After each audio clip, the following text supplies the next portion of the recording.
La paz del Señor, amados hermanos, buenos días, Dios les bendiga en esta mañana, gloria al Señor. Vamos a abrir nuestras Biblias en el libro de San Lucas, capítulo 6. San Lucas, capítulo 6.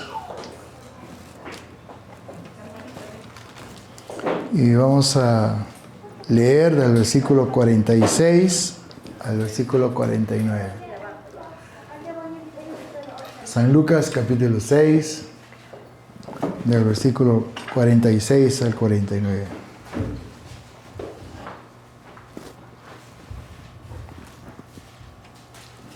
Gloria sea al Señor.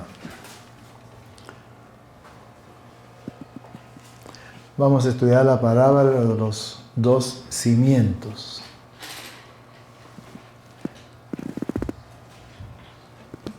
Vamos a poner en pie, amados hermanos, vamos a leer la palabra de Dios y vamos a leer la palabra con la bendición del Padre, del Hijo y del Espíritu Santo. ¿Por qué me llamáis Señor, Señor, y no hacéis lo que yo digo? Todo aquel que viene a mí y oye mis palabras y las hace, os indicaré a quién es semejante. Semejante es al hombre que al edificar una casa, cavó y ahondó y puso el fundamento sobre la roca. Y cuando vino una inundación, el río dio con ímpetu contra aquella casa, pero no la pudo mover, porque estaba fundada sobre la roca. Mas el que oyó y no hizo semejante es al hombre que edificó su casa sobre tierra, sin fundamento, contra la cual el río dio con ímpetu y luego cayó y fue grande la ruina de aquella casa. Oremos. Padre, te damos gracias. La oportunidad que nos das, Señor, de poder venir a ti, oh Dios. Sabe Dios, mi Dios, cómo hemos llegado en esta mañana, Señor. Pero estamos acá, yo creo que eso es importante. Estamos acá con un corazón disponible, dispuesto. Quiero pensar que es así. Sensible a tu voz, Padre Celestial, para poder recibir el conocimiento que tú quieres que tengamos, oh Señor, y así ser instruidos en la doctrina de Dios, de Cristo. De tal manera, Padre mío, que nosotros podamos edificar nuestra vida, nuestro cristianismo, sobre ese fundamento, sobre esa roca, Cristo Jesús, aleluya. Bendice a mi hermano, mi hermana, Padre, oro por la amada iglesia en esta mañana. Ruego a mi Dios, aleluya, por los que no están. Tú los conoces nombre por nombre. Envuélvelos en lazo de amor, Padre mío, tráelos a casa, Señor. De vuelta a casa, Dios del cielo. Y a los que no te conocen, Padre, sálvalos, Señor.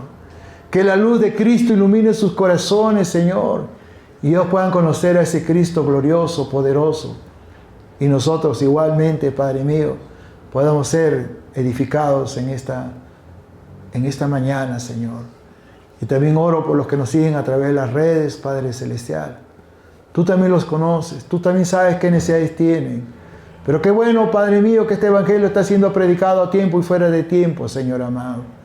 Y creemos que la palabra de Dios llegará a miles de corazones, Señor amado.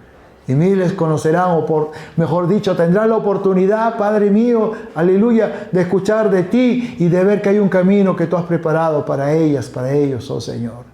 Mientras tanto, como iglesia, estamos enfocados, Señor amado, en que esa luz, que es Cristo, resplandezca en cada uno de nosotros, Señor. Gracias, Señor amado. Bendice el mensaje, bendice la palabra. Espíritu Santo, asísteme en este momento. Yo me escondo detrás de ti, oh Dios, para que usted use mi vida, Padre Celestial, para la gloria de Dios Todopoderoso. En el nombre de Jesús. Gracias te damos, Padre mío, en el nombre de Jesús. Amén y amén. Tomen asiento, amados hermanos.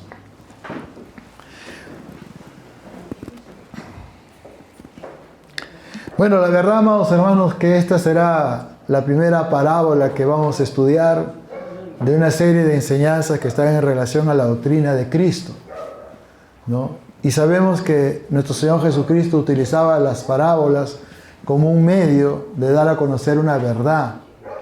Y en este caso, pues, doctrina bíblica. Gloria sea al Señor.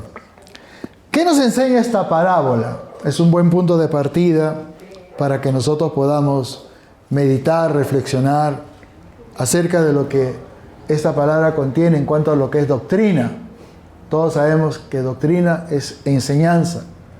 Y si hay algo que Dios está preocupado, ya que la realidad de los tiempos que vivimos es complicada por las falsas doctrinas, es que la iglesia tenga doctrina, sana doctrina, y que podamos vivir, ¿no?, bajo la medida de Dios, bajo los principios del Señor. Amén o no amén. Ahora, la enseñanza de esta parábola, no, si ustedes se han percatado en la lectura, es bastante sencilla. Tiene dos partes, ¿no? La primera habla de un personaje o de una persona. Quiero pensar, ¿no?, por la naturaleza de la Escritura, que es una persona creyente, que es una persona instruida, que es una persona preocupada por la verdad bíblica.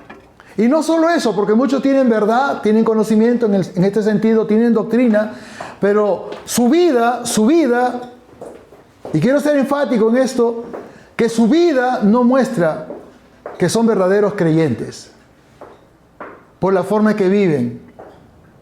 Pero vamos a ver, el primer punto es el que escucha y hace lo que Dios pide. Ese es el primer personaje. Es el que escucha y hace lo que Dios pide. Este creyente o esta mujer creyente pondrá una base firme y fuerte para su propia vida. Veamos qué dice la Escritura. Versículo 47. Todo aquel que viene a mí y oye mis palabras y las hace, os indicaré a quién es semejante. Semejante es al hombre que al edificar una casa cavó y ahondó y puso el fundamento sobre la roca, y cuando vino la inundación, el río dio con ímpetu contra aquella casa, pero no la pudo mover porque estaba fundada sobre la roca. El segundo personaje que vamos a conocer es aquel que, de cierta manera, muestra un curioso interés. ¿Por qué lo digo? Porque este personaje, en versículo número 49, dice: mas el que oyó, escuchó, posiblemente estuvo en la iglesia, o posiblemente estuvo en un congreso o en un seminario, o posiblemente un cristiano, un creyente, le estaba comunicando la verdad bíblica, le estaba enseñando. Oyó, pero dice, pero no hizo. Semejante es al hombre que edificó su casa sobre la tierra, sin fundamento, contra la cual el río dio con ímpetu, y luego cayó, y fue grande la ruina de aquella casa. Lo segundo, amados hermanos, que esta palabra nos enseña, habla de la necesidad de construir nuestras vidas a través de las enseñanzas de Jesús y así tener una base sólida de fe. Todos sabemos que la fe es de vital importancia en el desarrollo de la vida misma como cristianos. Yo no puedo decir soy salvo si no entiendo verdaderamente lo que significa la salvación en relación a la fe, porque la salvación y la fe están de la mano. ¿Me están entendiendo? La fe. La Biblia dice que sin fe es imposible agradar a Dios. La Biblia dice que el justo por la fe vivirá. Y muchas de las cosas que nosotros entendemos y logramos en la vida como cristianos están marcadas por la fe. Pero lo dramático en este sentido es poder ver un segundo personaje que escucha, pero no hace, no obedece, no pone en práctica, no hace vivencial el consejo. Es como aquel hombre que de pronto le dicen, ¿sabes qué? Quisiera que nos apoyes. Vamos a predicar la palabra, vamos a salir a los aires libres. ¿Quieres estar con nosotros? Sí, yo quiero estar con ustedes, ya que esto, que lo otro. Pero cuando llega el momento, ese hombre no está. Están los que escucharon la palabra, pero los que están poniendo en práctica la palabra. Pero aquel que escuchó, no está. Y así hay muchos, amados hermanos, que están en las iglesias, que están escuchando la palabra de Dios, pero que no están poniendo la palabra como una verdad absoluta en sus vidas. Y eso no es lo que Dios espera. El Espíritu Santo ha sido dado por Dios para poder ayudarnos en esta función. El Espíritu Santo ha sido dado a nosotros para poder guiarnos en este camino correcto. Y así verdaderamente tener una vida agradable a los ojos de Dios. Ahora, ¿se han podido percatar que hay una exhortación en los textos que hemos leído? Versículo 46. Dice así. Gloria a Dios. Gracias, hermana, por la agüita. Dice, ¿por qué me llamáis? ¿Por qué me llamáis Señor, Señor? Y no hacéis lo que yo digo. Y a veces me pregunto, ¿ese hombre es salvo? ¿O esa mujer es salva? Ahí entro en una preocupación. Está en iglesia, tiene Biblia y viene religiosamente a los cultos. ¿Estará haciendo lo que Dios quiere? La exhortación es fuerte. ¿Por qué me llamáis Señor, Señor? Y no hacéis lo que yo digo. En pocas palabras, tú haces lo que te da la gana. Tú vives como te da la gana. Tú no obedeces a la palabra. Tú no tienes compromiso con la palabra. Tú me tratas a mí como si yo fuera cualquier cosa. Eso es lo que en pocas palabras está diciendo. Ahora, para poder entender lo que significa la palabra Señor, tenemos que ir al original y poder ver que la palabra Señor significa tutor, amo, maestro. Unos términos comunes. Esto sacado del griego koiné, que es el griego sencillo del pueblo. Pero en términos bíblicos es más profundo. Porque la palabra Kyrios significa Dios. Y cuando nosotros le decimos al Señor, ¿no?, a Jesús, Señor, estamos reconociendo en primer lugar su deidad. Pero estamos reconociendo también que en verdad eres el que gobierna, es el Señor, es el que guía. Es el que pone en nuestros corazones el querer como el hacer por su perfecta voluntad, como venir a la iglesia. Pero muchos vienen a la iglesia para dar un paseo evangélico, nada más. Entran y salen como entraron. No hay compromiso. No hay consagración. No hay pureza como respuesta del llamado que Dios nos ha hecho. Y Dios quiere cambiar eso. Dios quiere restablecer afecto. Dios quiere restablecer comunión. ¿Para qué? Para cumplir un propósito. Cuando somos llamados de Dios, cuando somos escogidos de Dios, nosotros sabemos que tenemos un propósito que cumplir. Que no venimos solamente a calentar los asientos, amados hermanos, sino venimos a pertrecharnos, a prepararnos para cumplir un liderazgo, para cumplir una función dentro del reino. La necesidad, dice el Señor, es mucha, más los obreros pocos. Y a veces eso es lo que vemos: poco compromiso, poca pureza, poca consagración. Y muchas personas que viven así, cuando venga el Señor, oh, qué triste va a ser para ellos. Porque van a empezar a ver desapariciones en la iglesia. Y eso es dramático, porque si tú estás viendo que otros desaparecen, eso significa que te quedaste. Y te quedaste por tu poco compromiso. Te quedaste por tu poca consagración. Pero Dios no quiere eso. Ahora, la exhortación consistía en decir a Jesús, decir: Señor, pero no estoy dispuesto a obedecerte. Por eso el Señor le dice: ¿por qué me dices Señor, Señor? Si no quieres hacer lo que yo digo. No quieres predicar mi palabra. No quieres ser luz en tu casa. No quieres ser luz en tu trabajo. No quieres. Ahora, yo estoy hablando en términos idos. No me vaya a malinterpretar.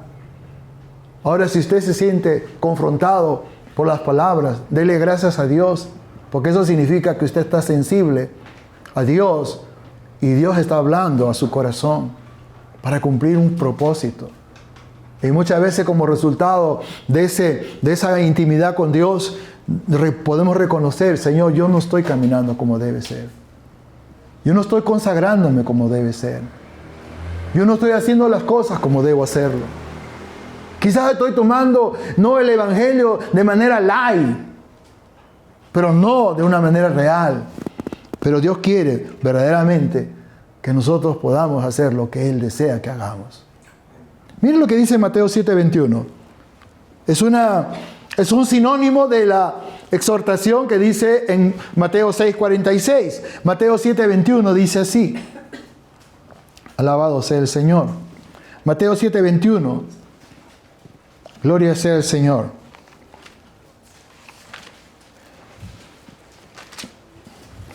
Dice así.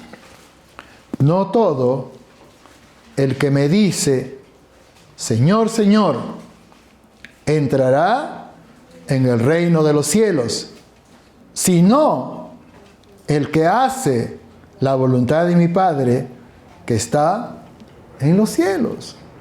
Entonces cuando Dios nos dice, no, ¿por qué me dice Señor, Señor y no hace lo que yo te digo? Debo entender esto, que hay una voluntad, que es la voluntad de Dios, que dice Romanos 12, que es agradable y perfecta.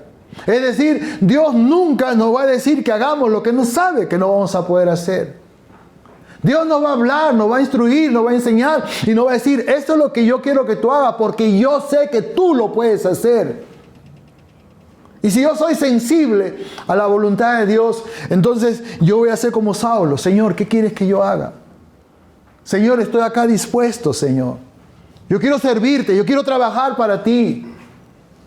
Yo tengo una preocupación por las almas perdidas. Yo tengo una preocupación por mi familia. Yo no quiero que mi familia al final pueda perecer en el mismo infierno. Yo no quiero. Yo quiero que mis seres que amo se salven. Eso es parte. Porque la labor es muy amplia, amados hermanos. El trabajo que Dios nos ha encomendado es muy amplio. No es solo mi familia. Eso es parte. Nosotros somos luz. Y como luz, el primer campo de acción donde debemos brillar es casa. Es mi familia. Para que mi familia puedan ver verdaderamente que yo soy creyente. Que yo soy un hombre convertido, una mujer convertida. Y por consiguiente, una persona que vive a la luz de la palabra de Dios. ¿Por qué lo digo? Bendito sea el Señor. En el libro de San Mateo, capítulo 5, del versículo 14 al 16, la Escritura dice esto. Para poder reflexionar de las razones. Oh, no todo el que me dice Señor, Señor entrará en el reino de los cielos, sino el que hace la voluntad de mi Padre, dice el Señor. ¿Por qué me llamáis Señor, Señor y no hacéis lo que yo os digo? Para poder entender que hay cosas que Dios ha determinado que nosotros seamos y hagamos. Por ejemplo, dice así: vosotros sois la luz del mundo. Una ciudad sentada sobre un monte no se puede esconder, ni se enciende una luz y se pone debajo de un almud o de un cajón, sino sobre el candelero y alumbra a todos los que están en casa, es decir, mi familia. Así alumbre vuestra luz delante de los hombres, para que vean vuestras buenas obras y glorifiquen a vuestro Padre que está en los cielos. Primero dice que nuestra luz tiene que resplandecer, ¿dónde? En casa, en tu casa, en mi casa, en mi familia, con las personas que amo, por las personas que me preocupan. Mi luz tiene que resplandecer. Yo soy luz en medio de la oscuridad que muchas veces nosotros tenemos que observar. Pero es una luz de desafío, amados hermanos, porque suena muy egoísta. Saber el destino de una persona sin Dios y no hacer nada. Como decir, ¿a mí qué me importa? Allá ellos, pues, no quieren venir, no quieren escuchar, pues, que se pierdan. No. Dios no quiere que nadie se pierda, amados hermanos.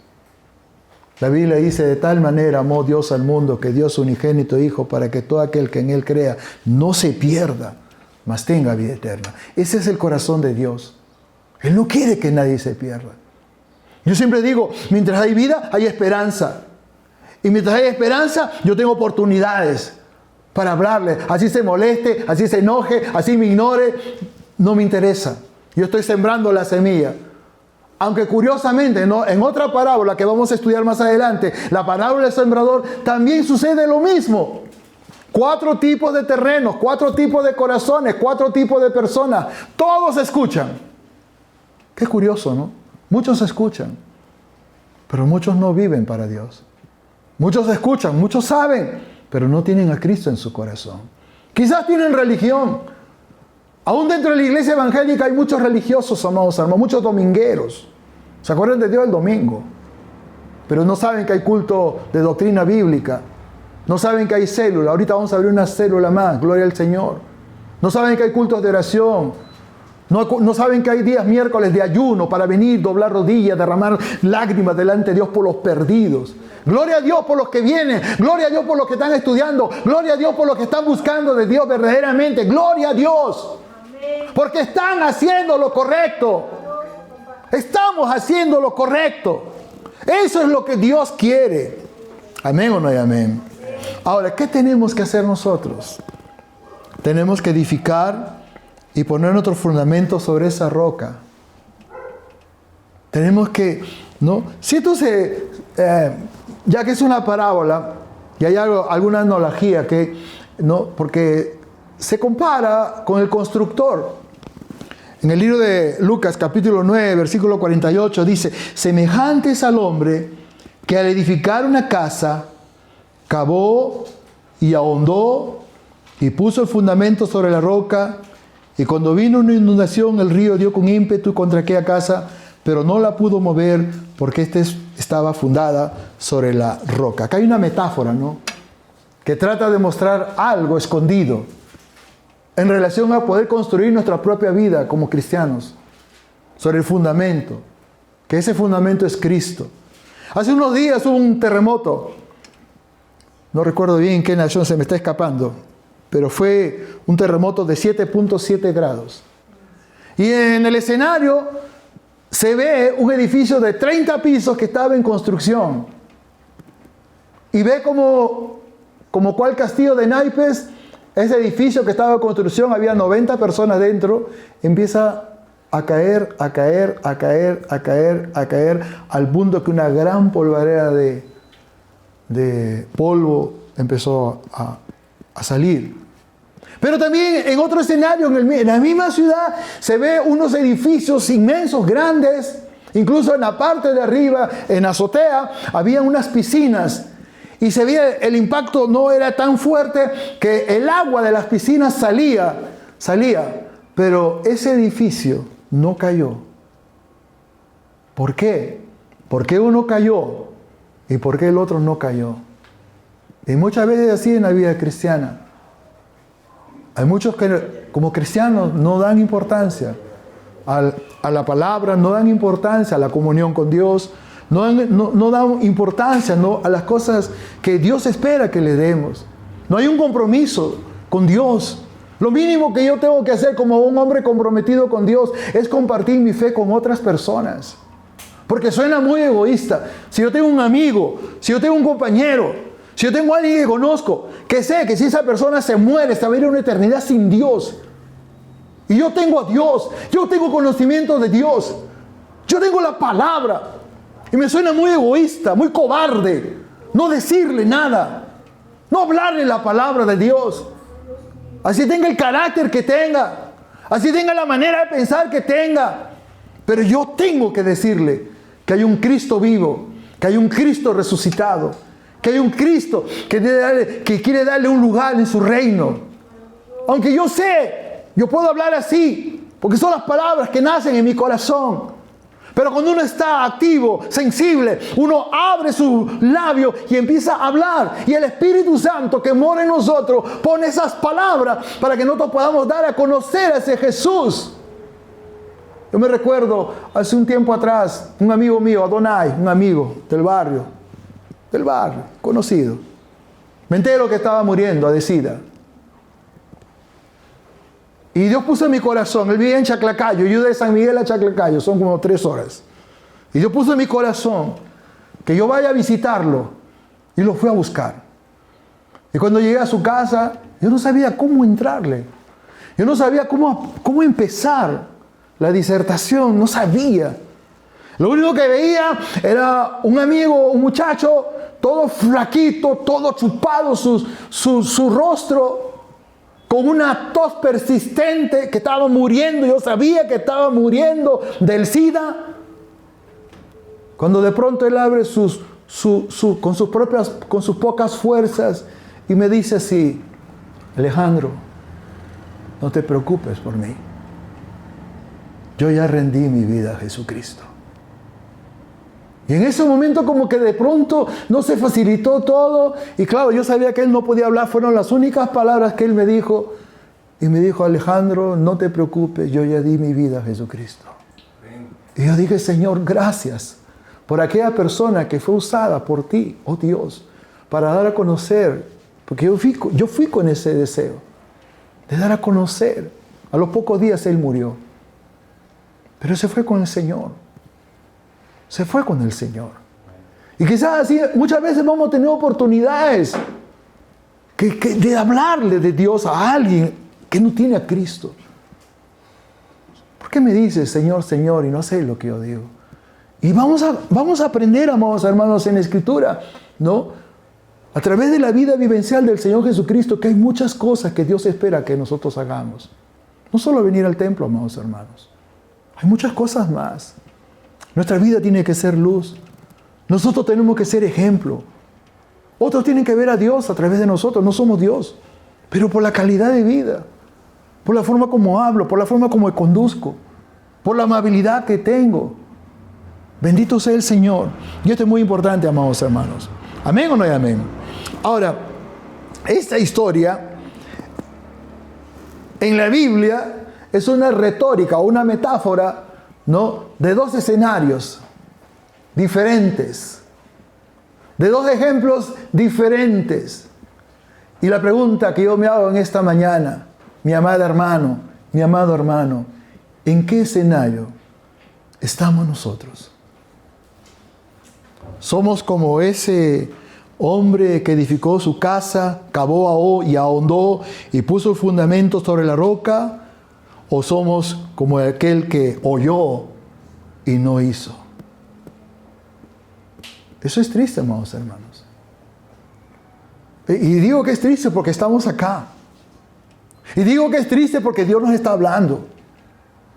Y digo que es triste porque Dios espera una respuesta de parte de nosotros para vivir la vida cristiana. ¿Amén o no hay amén? Gloria sea al Señor. Lucas capítulo 6, nuevamente. Lucas capítulo 6,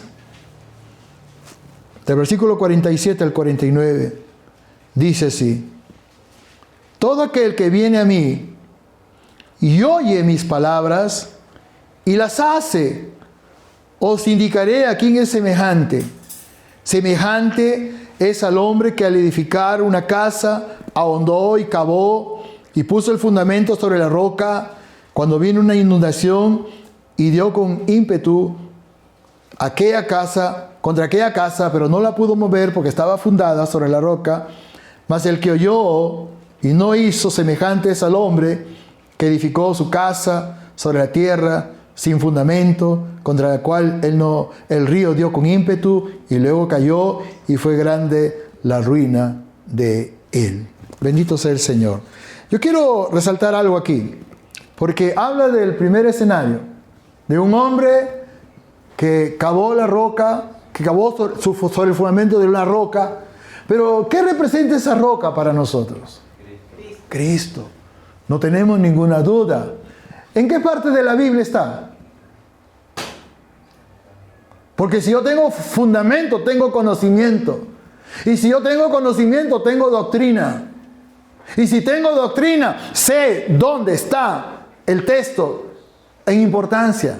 ¿Por qué les digo esto? Porque así como ustedes, yo les hice una pregunta, ¿no?, y ustedes respondieron, así también, cuando estemos con otras personas, va a suceder lo mismo. Y qué vergüenza, amados hermanos, que cuando alguien nos pregunta y no sabemos qué responder. A mí me ha pasado, amados hermanos.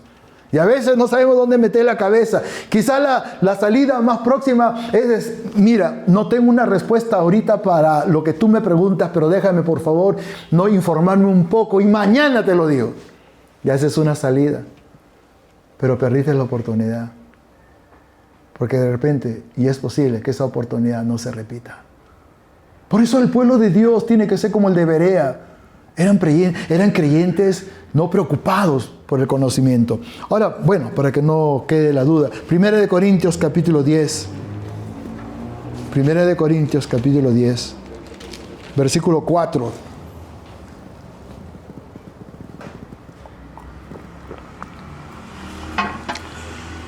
Dice así. Y todos bebieron la misma bebida espiritual. 1 Corintios 10:4.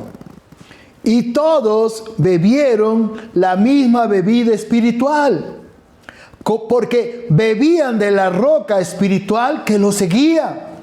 Y la roca, ¿qué dice? Era Cristo. Grábatelo.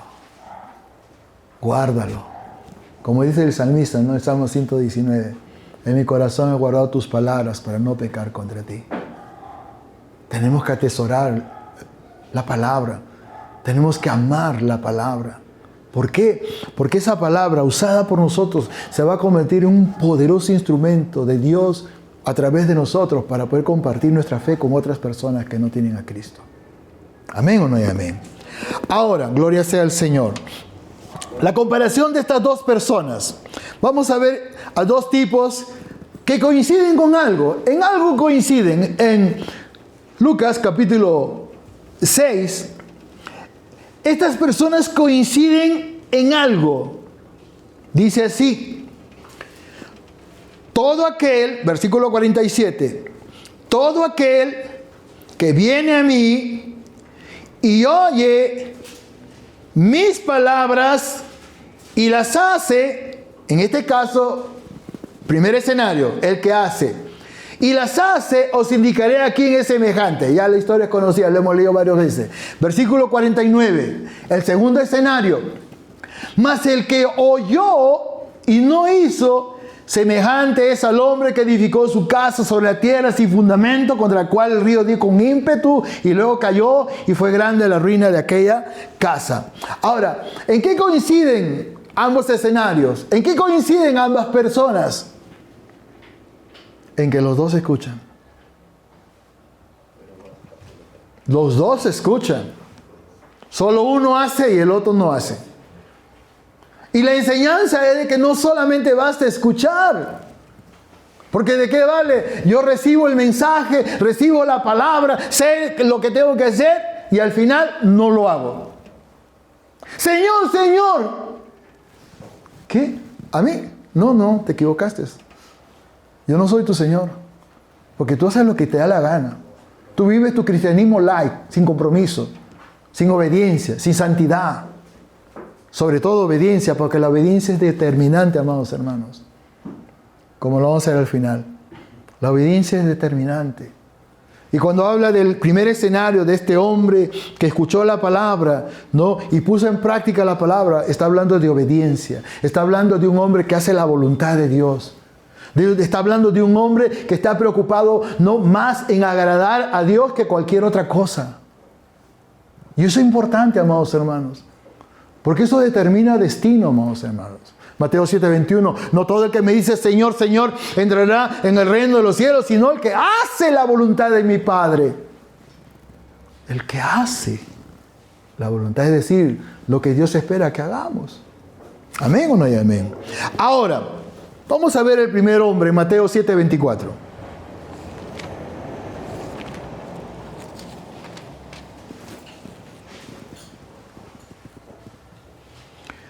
Mateo 7:24 y 25, dice así. Es un evangelio sinóptico, no se habla de lo mismo.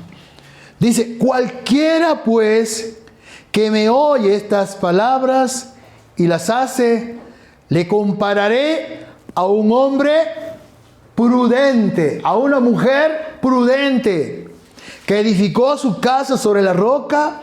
Descendió lluvia y vinieron ríos y soplaron vientos y golpearon contra aquella casa y no cayó porque estaba fundada sobre la roca. Un hombre, dice, un hombre prudente, una mujer prudente, de buen juicio, cauto, inteligente, sabio, entendido. Eso es lo que dice la prudencia. Y eso es lo que Dios quiere que nosotros podamos entender. ¿Para qué? Para vivir a la manera de Dios. No como yo creo, no como yo pienso. No, amado hermano, a la manera de Dios. Es decir, haciendo la voluntad de Dios.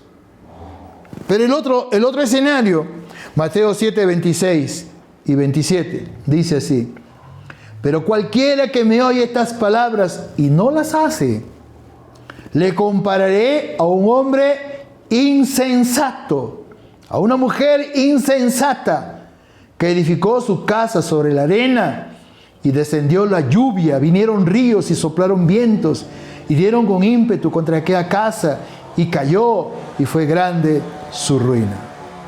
Insensato, una persona necia, una persona que no entiende, una persona que no comprende, o que no le da la gana, amados hermanos, así de simple, de entender, de comprender, de poder comprender qué es lo que Dios espera de mí, que yo haga.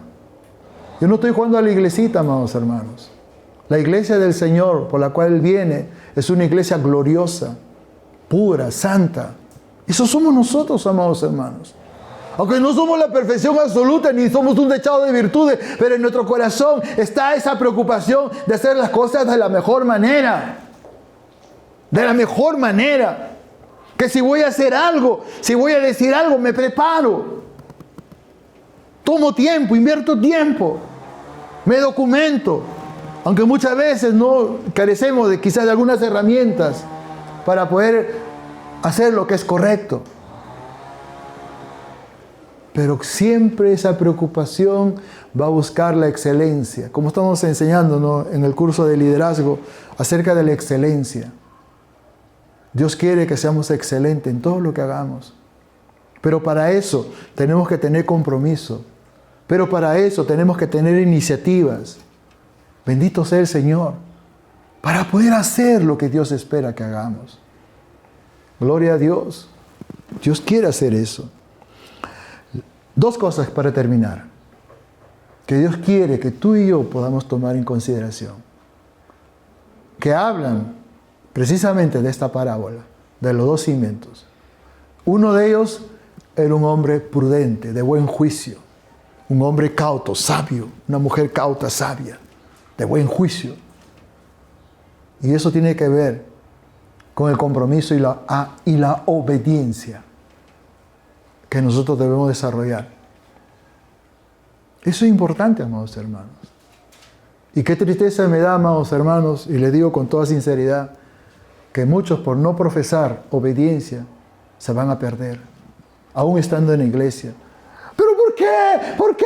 Yo iba a la iglesia, Señor. Yo daba diezmo, Dios mío. ¿Pero por qué? Señor, tenía compromiso. Señor, ¿pero por qué? Porque vivías como te daba la gana. Porque no vivíamos encuadrados en la perfecta voluntad de Dios. Porque no teníamos un compromiso. Porque no estábamos dispuestos a pagar el precio de la santidad, de la consagración, de la pureza del Evangelio. Porque tomamos el Evangelio como si fuera cualquier cosa. Y no es así, amados hermanos. Yo sé que Dios está moviendo fuerte en este tiempo. Porque Dios está preparando un ejército. Primero, para cumplir la misión que tenemos de ir y predicar el Evangelio a toda criatura. Porque una de las características de los últimos tiempos va a ser la predicación. Bendito sea el Señor. La obediencia. Y saben una cosa, amados hermanos. La obediencia es determinante en cuanto al destino. Así de simple. Si estamos dispuestos a obedecer, pues vamos a vivir conforme a la voluntad de Dios. Pero si no estamos dispuestos a obedecer, o estamos no con argumentos, tratando de justificar esto y tratando de justificar, estamos llenos de justificaciones, estamos llenos de excusas. No, amados hermanos, eso significa que yo estoy desobediendo. Estoy en desobediencia. No estoy obedeciendo a Dios. No estoy viviendo para Dios. ¿Por qué les digo esto? Vamos al libro de Hebreos capítulo 5. Y siempre es interesante tener mentores, ¿no? En este caso nuestro mentor es Jesús. Bendito sea el Señor.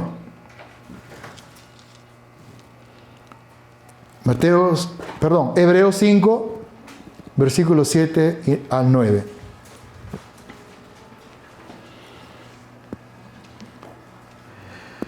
Ay, Señor. Y Cristo en los días de su carne, ofreciendo ruegos y súplicas con gran clamor y lágrimas al que le podía librar de la muerte, fue oído a causa de su temor reverente. Y aunque era hijo, por lo que padeció, aprendió la obediencia. Y habiendo sido perfeccionado, vino a ser autor de eterna salvación para todos los que le obedecen. ¿Y qué pasa con los que no obedecen? Porque Él vino a ser autor de eterna salvación, pero para los que le obedecen. ¿Y qué pasa con los que no obedecen? ¿O qué pasa con los que han tomado el Evangelio de manera religiosa o subjetiva? ¿Qué va a pasar? Se van a perder. Se van a perder, amados hermanos. Y va a ser triste. Muchos gritos en la iglesia cuando el Señor venga. Muchas personas tirándose en el suelo, quizás arrancándose los pelos. ¿Por qué? ¿Por qué? Y ahí el Señor vino y se quedaron. Dios no quiere eso. Este es el tiempo de tomar conciencia de lo que tenemos que hacer. Y lo segundo es la voluntad de Dios. La voluntad de Dios. Hasta para orar, amados hermanos. A veces nosotros queremos muchas cosas y sabemos que tenemos en la oración un instrumento poderoso de respuesta de Dios. Pero para hasta orar, tenemos que obedecer. En primera de Juan, capítulo 5, versículos 14 y 15, dice así, hablando de la oración, dice así: y esta es la confianza que tenemos en Él. Primera de Juan 5:14, no Evangelio, Primera de Juan 5:14.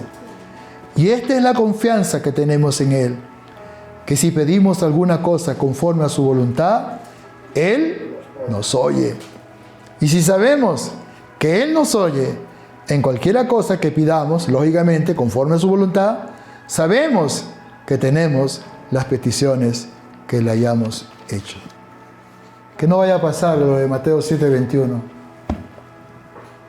No todo el que me dice, Señor, Señor, entrará en el reino de los cielos, sino el que hace la voluntad de mi Padre. Y muchas veces tenemos que decir así a Dios: Señor, es tu voluntad, es lo que tú quieres que haga, Señor. Hay cosas que así de simple, ¿qué le vamos a decir a Dios? Señor, ¿será tu voluntad que yo predique? ¿Será tu voluntad que yo tenga discípulos? ¿Será tu voluntad que yo tenga un compromiso sincero, verdadero, genuino contigo? ¿Será tu voluntad que yo consagre mi vida en santidad, en pureza, en consagración para ti? ¿Será tu voluntad? Es ilógico preguntar esas cosas. Tú sabes que es su voluntad. Pero hay muchas cosas determinantes, decisiones que nosotros tenemos que tomar, donde nosotros decimos, Señor, ¿será tu voluntad? Es importante. No vaya a ser que estamos pidiendo mal. Amados hermanos y hermanas, que Dios nos ayude. Pero el Señor está más cerca de lo que podamos imaginar. En cualquier momento, en un abrir y cerrar de ojos, millones vamos a desaparecer. No vamos a estar ya. Podremos decir, en ese momento ya, con Dios, peleé la buena batalla, acabé la carrera, guardé la fe. Te fui fiel, Señor. Esto es glorioso. Yo muchas veces he alucinado con eso, como en un sueño. ¿Cómo va a ser? Ahí está Pedro, Juan, Jacobo, el que le metieron la espada. Dios, Pablo. Mis hermanos que partieron